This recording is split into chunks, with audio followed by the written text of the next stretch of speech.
Te podría decir que en octavo de GB, en el que yo era de GB, con 14 años, yo quería dedicarme, yo quería dibujar, o sea, yo no quería estudiar ni matemáticas, ni física, ni química, yo quería dibujar y pintar y hacer esas cosas. Me sentía feliz haciéndolo. Soledad Córdoba es una artista multidisciplinar. Podríamos contextualizarla en esa generación de mujeres que trabajan el cuerpo, trabajan con la naturaleza, un poco para buscar ese empoderamiento, y en esta exposición en particular es muy evidente la introspección que hace el artista para llegar a ese punto de conocimiento. Se expone a través de su cuerpo, ¿no?, a temperaturas altísimas, pues eso, acciones muy performativas, visiones muy poéticas, ¿no?, que es esa exploración de esos estados del alma de los que ella te va a hablar, ¿no?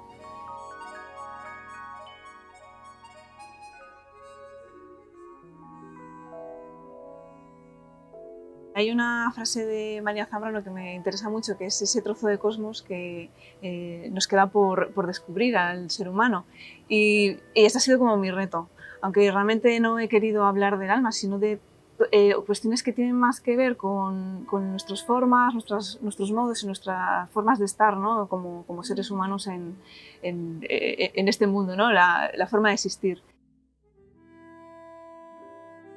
Sería como muy pretencioso no querer hablar de explicar qué es el alma, ¿no?, cuando cada uno tiene realmente una respuesta. Para mí ha sido un poco un leitmotiv para plantearme cuestiones existenciales.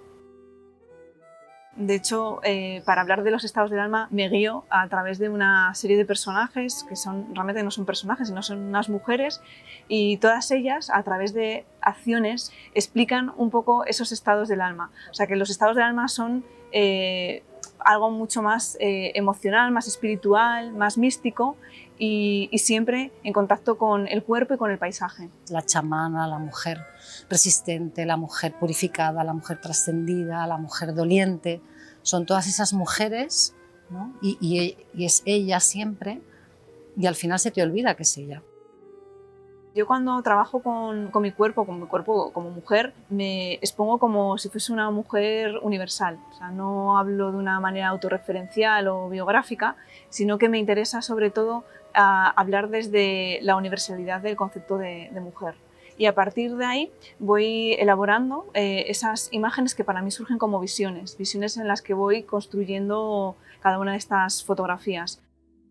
Y luego también hay una parte importante en este proyecto, que es la parte del viaje iniciático, ¿no?, en la que yo he depositado que todo surgiese a raíz de la experiencia y de la vivencia directa con el desierto, que lo llamo desiertos del alma también, ¿no?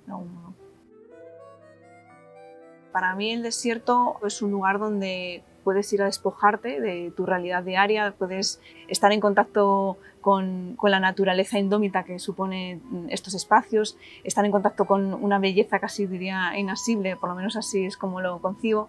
Y luego los desiertos son lugares perfectos para trascenderte, para estar en conexión con la parte más mística y más casi diríamos sagrada, ¿no?, de cada uno. Considero que hace que tu cuerpo vaya más allá, y esa parte, ese ir más allá es realmente ese estado del alma al que yo quería llegar. Tengo un trabajo que es muy poético. De hecho, mi idea es trabajar el paisaje y mi obra desde un punto muy poético. Por eso el simbolismo es casi lo que considero necesario. Aparecen las piedras como elementos simbólicos. Antes de ser éramos polvo cósmico, éramos piedra, ¿no? Así es un poco mi forma de ver. Las piedras, sobre todo las piedras volcánicas, emanan del centro de la Tierra, son como para mí el origen.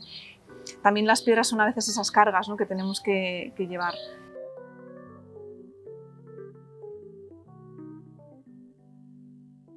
En el contexto del Museo Palau Solterra, un espacio dedicado 100% a la fotografía contemporánea, nos parecía un privilegio poder invitar a Soledad Córdoba a que formara parte de nuestra programación.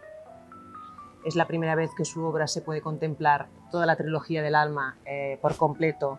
Es una obra que realmente tiene diferentes niveles de lectura, pero yo creo que conectará muy bien con el público. El trabajo por partes era fantástico, pero es que ahora mismo son casi 40 piezas, porque además ella tiene muchísimo material y de hecho esta trilogía ahora mismo es una representación de todo el material que Soledad todavía tiene y que todavía no hemos visto todo en las comisarias. Cuando tú creas una obra es como una especie de hijo, ¿no? Que ya lo has parido y lo dejas que crezca, ¿no? Y que se relacione con el mundo. Aprendo mucho de los espectadores porque cuando tú haces una obra tú tienes una intención más o menos clara y creas, ¿no? Esa intención. Pero claro, a la hora de trabajar, como trabajo yo, que no es una forma muy literal, ¿no? de trabajo, es un trabajo mucho más abstracto, mucho más de concepto, muy poético, hay una parte de interpretación libre, ¿no? Y esa parte de interpretación libre a mí es la que me sorprende y la que me enriquece del espectador, que me da lecturas que incluso yo ni siquiera he podido ver, ¿no? Y eso yo creo que es la magia, ¿no? de la creación, que esas obras se trascienden, ¿no? con esas otras miradas.